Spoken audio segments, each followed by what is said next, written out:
Hello, welcome to Chapter 18, Bootstrap Input Groups, brought to you by Ankpro Technologies. My name is Harish. In this session, we are going to learn what do you mean by Bootstrap Input Groups. Right now, let us understand that very clearly.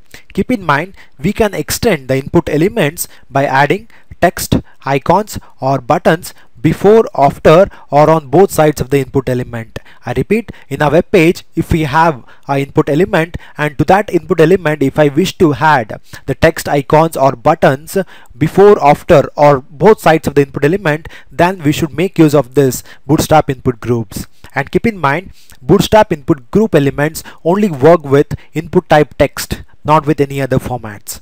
Okay, now in order to work with the Bootstrap input groups, we have some of the classes provided by the Bootstrap, which includes input group. In the sense, if you're wishing to create a Bootstrap input group, then we should make use of this class, input group class, and it is used to create the input group. And coming to the second one, and if you wish to add the text, icons or buttons before and after the control input, then we should make use of this input group add-on. Okay, to understand that very clearly, let me jump to Visual Studio and let me start coding there. Now what I'll do is, right now I'll take a div element. Within the div element, let me add an input, and to that, as per the rule, the Bootstrap input groups work with only the textual inputs. So what I'll do is, I'll take my type as text.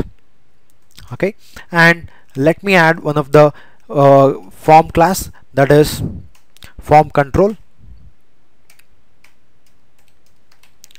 and let me set a placeholder telling like enter rupees.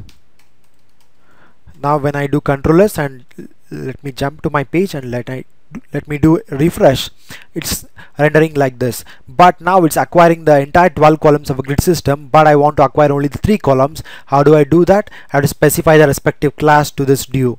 So what I'll do is class call a large 3. So this is one of the Bootstrap grid classes which occupies the 3 columns. Now it's occupying, but now my intention is I want to work with the Bootstrap input groups. So what I'll do is, at the starting of this input group, I want to get a block having the text called RS. RS stands for rupees. How do I get that? We can do that with the help of this Bootstrap input group classes present here. So first I need to add this input group class to my parent element, this div. Okay, input group. Okay, and next I have to make use of this input group add-on. So my objective is I want to add the text before, okay, here itself. So what I'll do is I'll come back here, and so I'll take a span element. To this span element I'll add a class called input group add-on. And what I need to add a text like RS. Okay, when I go back and when I refresh the page, you can observe I'm getting a text called RS at the starting of the input group button, input group type text control. This control at the starting, I'm getting RS text. Okay, this is how you can add the text on or before, like it's starting. Now you can add this rupees at the end of this control also. How do I do that? It's very simple. I have to cut this and I have to paste it below this control. That's it. When I come back and when I do refresh, you can observe the rupees is at the last. Now if you want at both the sides, starting as well as the ending, then you have to do like this. You have to copy this span again, Ctrl C, and you have to paste it here, and this is rupees, and this let me give to .00. Come back and refresh. You can observe rupees 12,000 paisa. Okay, this is how you should work with the Bootstrap input groups. And now I showed you only to the text, but we have other options like giving the icons or buttons. Let me show you the icons.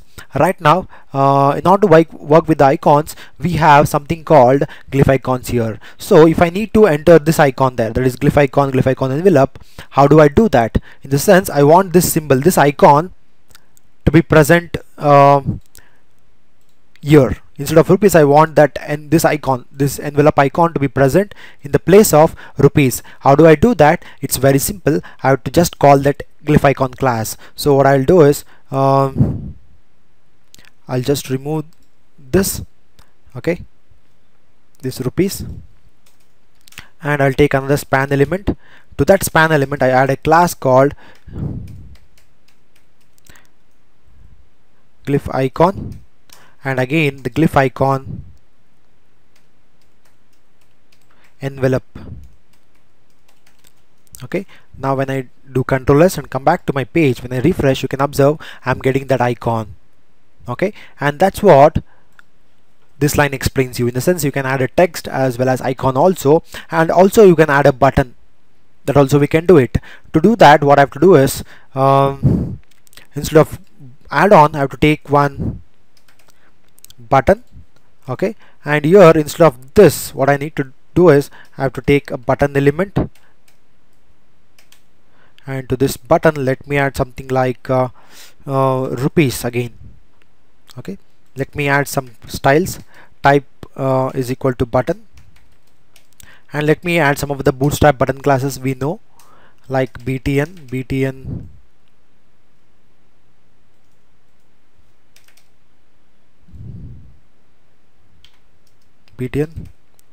btn default.